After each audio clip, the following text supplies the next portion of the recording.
Hi guys! Welcome to another vlog. And in today's video, mag-aayos tayo ng mga Sansevieria ko dito sa likod. Medyo madami-dami to guys, kaya ipapatong ko na lang kayo sa isang tabi. Dahil malalaki na sila eh. Ayan yung mga ililipat natin dito sa area na yan. Ito pa oh. And I think ano siya, kulang yung ating space kasi yung mga Florida Beauty ko sa kasi dito, inano ko siya, niripat or pinalitan ng potting mix, kaya makikita nyo, nagkakaroon siya ng ganito, kasi syempre, nagalaw yung ugat niya. Pinalitan ko ng potting mix, yung ating mga andito, ayan o. Isang ano to, isang plant stand. Dito ko siya ilalagay pagka-pintura. Ganito kagulo yung garden. Ang importante is, nabawasan na ulit sila. So, ngayon ko ulit napakita sa inyo to, no? Nabawasan na ulit sila. May mga humingi. So, pinamigay ko na. Kumuha lang ako ng konti. Mga pinopropagate ko. Ayan. Yung si Mother na Florida Beauty, guys, hindi ko makita. I think nandito siya sa area na to. Kasi hindi ko naripat yun eh, yung Mother. Tapos, napansin ko na yung pinaka ano niya, yung pinaka dulo ba, umabot na hanggang dun sa kapitbahay dun. Hinila ko na lang pa konti-konti. Tingnan yung gulo, di ba? Kasi nag-uulan kaya hindi ako dito, nagdadamo. Nagdamo ko one time pero naano siya, dumami ulit. So, chinek ko lang to. Pagkaripat, inilagay ko dito sa area na to ulit. Kasi, sanay naman sila sa araw. Ilalagay ko nga to sa ibabaw ng ano, dito oh. Dito guys, ilalagay ko sila. Tingnan nyo yung ating mga, ano dyan, kalbo-kalbo na. Pero, maganda pa rin yung tubo nila. Ito, wala na. Ayan. Ito yung sinasabi ko sa inyo na kailangan pinturahan. Pero hindi kasi mapinturahan dahil ulan ng ulan. And, asa na ba yun? Hinahanap ko talaga yung Florida Beauty. And then, meron ako dito mga pinropagate. Ayan o. Naglagas-lagas na yung dahon ng Florida. Ganito naman yung ibang Florida ko. Naglalagas yung dahon niya kasi ito yung mga nasa dulo na, yung mahaba na talaga. Ang dami nito guys. Asa pa? Kalat oh. Ito oh. Ito yung pinakadulo. Buti na lang nahila ko ng maayos. Pinakadulo to. Top ka. Tapos ito pa. Ito pa, oh, yan, oh. Mga Florida yan, guys. Mga Florida Beauty, na nakatago na kasi to, kaya yung kanyang, yung kanyang variegation, nawala. Ito pa, oh. Ang dami niyan. Siguro yung nagawa ko dito is 20 pots. 20 pots na ganito. Yung mga Sansevieria yung inuuna ko dito, kasi, yun yung importante. Kasi sobrang lalaki na nila. Oh, yan, oh. Ang lalago na. Agave pala to. Tsaka ito. Agave. Ready na? Mag-start na tayo.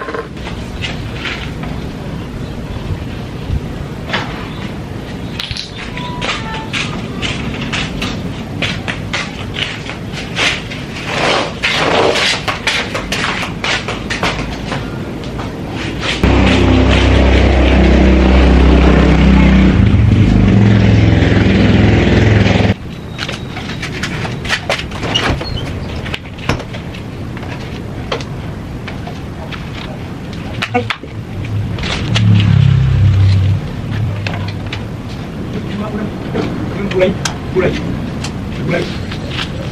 cô đây.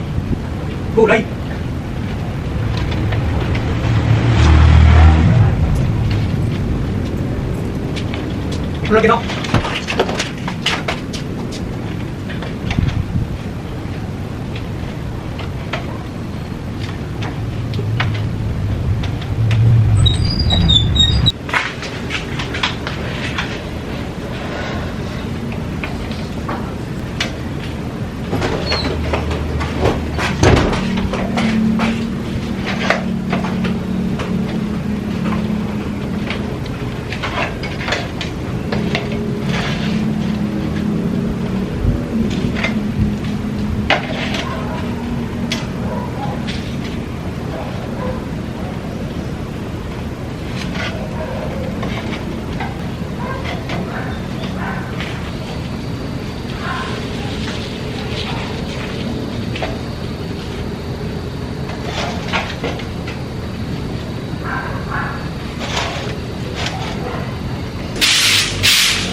Okay.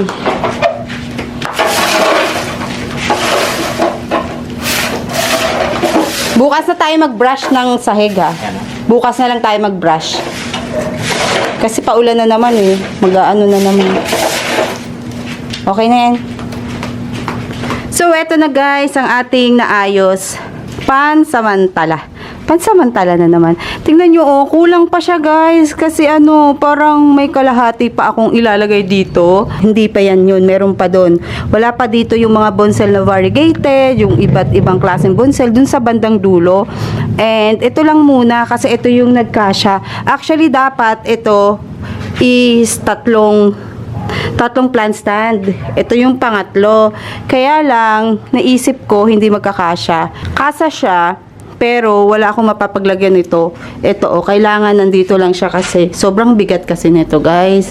And ito, sa area na to, maayos naman na siya. And, yun nga, hindi pa siya kasya kasi ang mga nandito lang, wala pa dito yung aking mga Sarah Huffman, yung mga variegated bonsel, marami pang wala. So, ito, meron ako ditong Congo. Ngayon ko lang yata napakita sa inyo to, no? Si Congo, si Masoniana or Masoniana Congo, si Beauty Queen, si Marginated. Ayan, may mga pops na yan, guys, sa likod. Si, ano ba? At saan na ba yung iba ko? Ayan yung favorite ko ngayon, no? Si Golden Banner. Yan. Katabi niya yung nauna kong favorite, si Golden Flame. Ayan, oh. Madami rin siyang mga pops ng bonsel. Yan, mga variegated bonsel, tapos hindi naman nag-variegate. So, ito yung ating, ano ba tawag dito? White, Masoniana. Ito yung yellow. Ito rin yung yellow. May mga yellow pa rin ako doon. May mga white Masoniana pa din ako doon. Ito muna nilagay ko kasi parang aesthetic. Aesthetic. Parang ano, maganda kasi siyang tingnan pag isang peraso lang. Yung nandun kasi sa harapan, medyo ano na siya, 3, 4 na dahon. Katulad nito, oh. Yan. So, meron tayo dito variegated copper tone. Ito si Bruda. Yan. Si Bruda. Dito ko inilagay si Bruda para naman maganda yung sikat ng araw kasi dito sa area na to. Basta yung mga variegated ko dito, yung kalahati niyan, maganda yung sikat ng araw. Yun nga lang sa summer, sobrang direct nila. Hindi naman indirect siya pero mainit kasi talaga. Ito Andaman, variegated Andaman or Andaman. Tapos ito is Jade. Variegated Jade Dragon. Pinggikula pala to. Ito yung nabanggit ko sa inyo before na pinggikulata yung tawag ko. Pero pinggikula talaga. Ayan, oh. Ganda, oh. Tapos si Mini Tower. Si variegated copper tone Kirky Eye. Ito Kirky Eye din to na pulchra naman siya. Pulchra or pulchra. Silver copper tone. Ito. Meron pa akong isang gustong ganito pero saka na yon. Ito variegated moonshine. Yun pa, wala pa dito yung mga moonshine ko, wala pa dito yung mga copper tone, napakadaming copper tone, napakadaming moonshine, napakadaming bonsel, iba't iba pa. Basta binigyan ko lang ng ano tong si Bagamoyensis na to. Binigyan ko lang siya ng ano, ng space para naman malinis ko to. Ito ibabrush ko kasi yan eh. Inuna ka muna dito sa likod. Tapos yung mga ano natin, naglagay lang ako dito ng mga Cleopatra. Ayun yung mga Cleopatra. Yan, dami. Ano lang dito, sunlight niya is I think ano lang siya. May liwanag siya pero hindi sapat-sapat. Parang ganun. Well, ito namang mga to nandun sa ilalim ng plantra ko. So, hindi siguro siya maninibago dyan. Tapos, nilagyan ko lang ng tukod tong mga ilang taon na to. 3 years, 4 years na mga ganitong kalalaki na. Ito yung isa rin sa hindi ko alam yung ID. Yung sabi ko sa inyo, nag-orange yung kanyang ayun o, tingnan nyo, pansinin nyo. Nag-orange yung kanyang edge ng ano niya, ng dahon. Ano bang ID niyan, guys? Tapos, eto, kilala ko na siya. Si Marco Polo. Si Marco Polo. Marco Polo. Tapos, ito, Gabriela pala to. Sabi ko sa inyo, hindi ko alam yung mga ID nung karamihan dito. Kasi, mga bigay lang to. Yung matatagal na hindi ko alam ID niya. Pero, unti-unti ko nalalaman. Tapos, si Francisi. Meron din akong variegated niyan. Pero, nandun sa harapan, ilagay ko muna sa isang tabi yun. Tapos, ito, bala ko siya ilipat kasi slightly variegated to eh. Hindi ko lang alam yung ID niya. Pero matagal na to sa akin. 4 years. 3 years. Ganun. Mga 3 years to 4 years. Tapos ito, from isang dahon na maliit. Isang dahon na maliit lang to. Ganyan. Ganyang kaliit. Tapos dumami na siya. Yan, dumami na siya. And then this year, may nagbigay ulit sa akin ito. Yan yung mga pag bumibili ka ng mga succulents sa Benguet. May pre silang ganyan. Ito, bigay din to sa akin. Kaya lang dumami na ulit siya, oh. Black Star. Ganda kasi niya sa picture, no?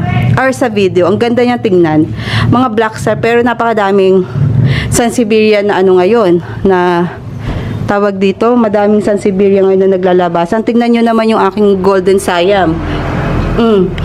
May anak na siya nandito. Nahila ko pa nga to kasi late ko nakita na may ganito pala. Pinukuha ko to sa harapan. Tapos, kung mapapansin nyo, buntis na rin siya, oh. Buntis. Ayan, oh. Nasisira niya yan. Ibig sabihin, may lalabas dyan pups katulad nito.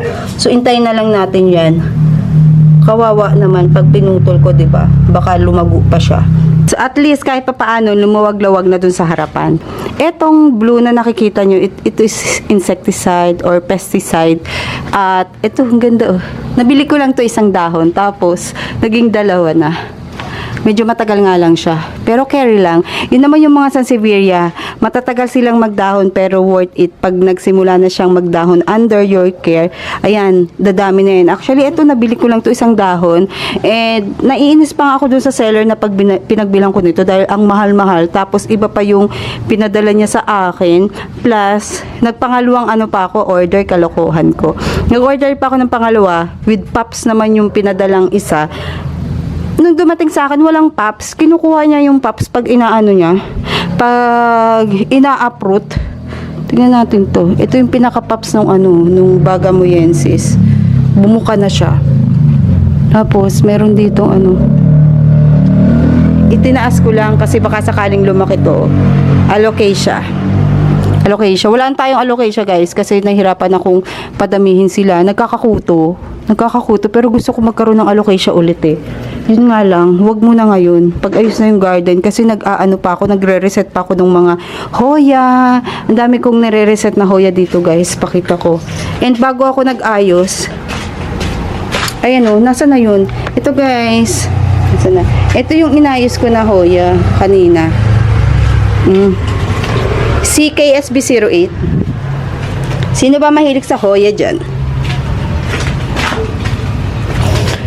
Ito, CKSB08 kasi is ganito na yung kanyang, ang tawag dito, guys.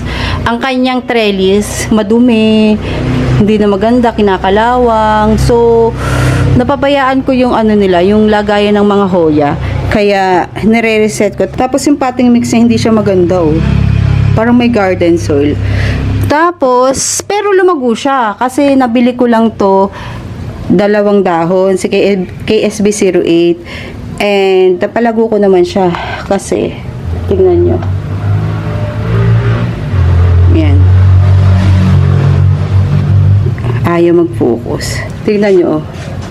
Pinropa ko na lang siya para naman dumami pa dito sa malaking paso na yan. And ang inilagay ko dyan is coco peat and yun. Yan, yung aking DIY. Tapos meron ako ditong, ito pa, isa pa. Yan. KSB08 din. Medyo pricey pa din ang KSB08 ha. And then, kala ko, namatay na yung ano ko, Clement Showroom. Hindi pa pala. So, niripat ko siya. Bumili ako ng Hoya Insularis, 500 pesos.